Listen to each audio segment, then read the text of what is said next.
The Irish Independent this morning, it's a nice shot there of a slightly different version that I have actually than the later version that's come out there. That's obviously looking ahead to that Republic of Ireland versus Northern Ireland game tonight. And Dub Stars clash on Connoly. So this is Keith Barr and Charlie Redmond, who were out before the media yesterday discussing whether Dermot Connoly would return or not. It's a slightly different version than I have, Mossy. I won't lie to you, because Bradley to start for Tyrone is what I've got. You must have the phone fresh off the print there. I'd I'm not say sure which is the freshest one. Yeah, the Tyrone team, I'd say, came out late last night, so I'd imagine that's the earliest one this morning. So Mark Bradley ousting Lee Brennan in that Tyrone full forward line. Carnacun win appeal is the other line here that definitely would have been the later version from Colm Keys. So the All-Ireland Ladies Club champions Carnacun late last night reinstated the Mayo Championship after a pretty symbolic week, it has to be said, for Carnacun. Cora Staunton was with us at the roadshow last night and she spoke passionately about this. They haven't really gone into any of the great details as to why it was that it came about. They were obviously turfed out a little earlier in the week, and since it seems has prevailed here. It seems so, yeah. Certainly from the outside looking in, it seems like a very strange case across the whole summer, even from going back to when the kind of split within the team came about, and some of the players leaving for player welfare issues, and then obviously the majority of the group staying and seem to back the manager. And it's unusual in the sense that usually in these situations, if there actually is player welfare issues, I'm not suggesting there wasn't, but if there is, you'd imagine the whole squad would feel it and they'd unite together, and possibly even with management, and they'd all go back to county board as a group, or they might go back to management as a group, and so it would lead you, and not too much official has come out from either side. I think they've both kind of committed to saying, look, we'll keep it in-house, which is respectable from a team point of view, but it obviously for us it makes it harder to kind of get into the ins and outs, and try and work out who's in the right here. Now when it goes to, I think any player has the right to choose who they make themselves available for. I think that's what Cora was saying last night, that like we're not, I don't have to, if I decide to step away, I decide to step away. I'm not bringing the game into disrepute, which was the allegation, which was my understanding, and again I stand to be corrected of it was the fact that the club communicated it to the Mayo County Board and said, all of our players, the Carnacun players, we're unavailable going forward due to player welfare issues. And the fact where if they all left as individuals and said, look, I'm leaving the panel for my own reasons, I think it's slightly different. So I think the fact that the correspondence came from the club itself led the Mayo Ladies County Board to feel, well, hang on, we're in a position to, and they obviously felt it was worthwhile putting a sanction on it. But as it's the way with GAA across the board, I think everyone kind of felt, well, that's not going to hold up, and there will be some sort of appeals process, and as it turns out, that's what happened.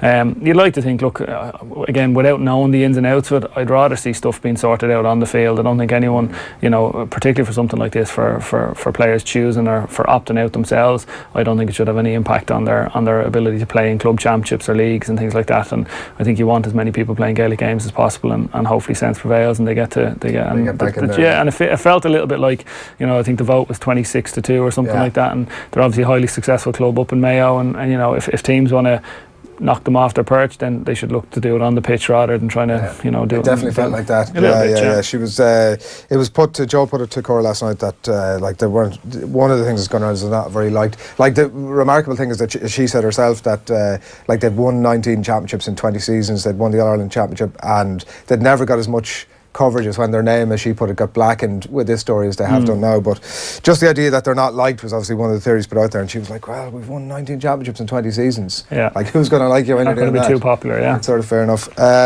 So that's that story. And then Southgate coy on Rice interest, but bemoans lack of young Premier stars. So this is Dan McDonnell in the Irish Independent saying that Declan Rice, to be fair, Gareth Southgate we've had good exposure to him over the course of the World Cup and his methods, so you'd never expected him to come out and say, well, we want that guy, he's one of ours. You'd never really expect that kind of language from him. Difficult decision as how he's put it. He says, as far as I'm concerned, he's with Ireland at the moment, and as much as we think he's a very good player, that decision has to lie with him. So measured enough stuff from Gareth Southgate, which is a disaster for us, because if you're Declan Rice, you're like, this guy's pretty reasonable guy. He's not sort of putting a hard word on me. And it seems to be a continuation of the way he did come across, during the summer. He did come across quite measured, quite likeable, and from that side of things, maybe he has guys in the background doing the dirty work, and he's exactly, and he's got people within the FA kind of going through the channels at West Ham or through the player's agent and whatever else, and it allows him to come out and do that. But in fairness, it does come across pretty measured, and it kind of puts the ball back into Rice's court. Damn it,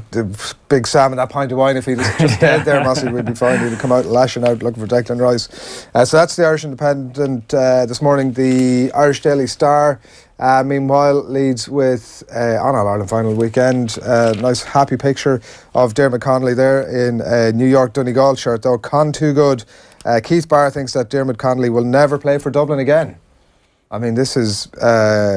that'd be particularly sad, as we said, for even for neutrals. It would be, yeah. The thing for me is the picture of Dermot in the Donegal jersey. No matter how many times I see it, I struggle to get my head around it. But yeah, look, to be honest with you, what I find ironic with Keith's piece, and that is, he gives his opinion on whether Dermot will ever play for Dublin again. I hardly doubt that Keith has any kind of inside track as to whether Dermot is going to play for Dublin again, and I find it ironic he's pleading for people to leave him alone and to not focus on him, yet he's making comments like this, which obviously doesn't help the situation. So I think that's something you'll see play out over the next couple of months, and I certainly wouldn't be in a hurry to make a call like that.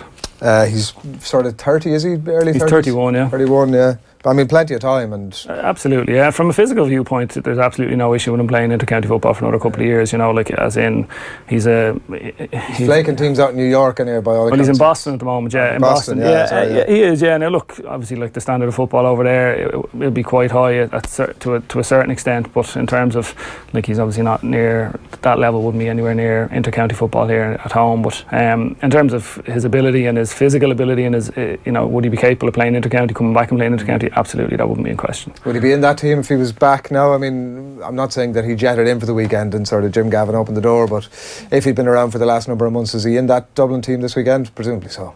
Well, I would have thought so. From a skill set point of view and what he offers the team, he's proven over the last number of years that once he can, if he's healthy and he's able to play in terms of obviously last year from a suspension point of view, he obviously missed out a couple of months and he came on as a sub. But how crucial he was in that All-Ireland final last year when he came on at half time against Mayo, and they haven't missed him to date. So obviously Sunday will be a big challenge on that regard. But if he was here, I absolutely think he'd be in the team. Yeah. The difference between beating teams by 5 points and 10 points maybe is the Dermot Connoly difference here.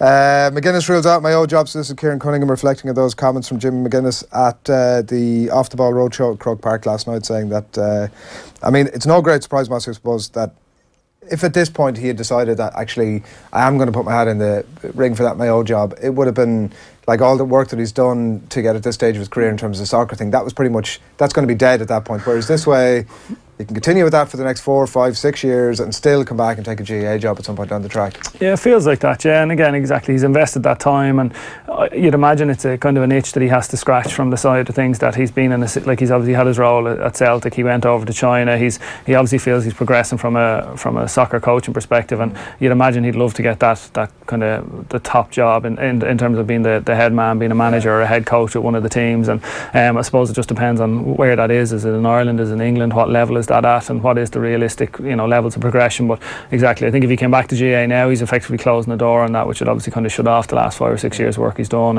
And I suppose it's up to him. He's obviously trying to continue to evolve as a coach, and if he does come back to GA, it'll probably be a couple of years down the line. Yeah, and a bit of patience, I suppose, as well as the other thing from his point of view, like having come back from China and not worked for a number of months. I'd say in that game, you're not looking up Jobbio sort of thinking, wonder what the next vacancy is going to come up. So a bit of patience obviously would be required there.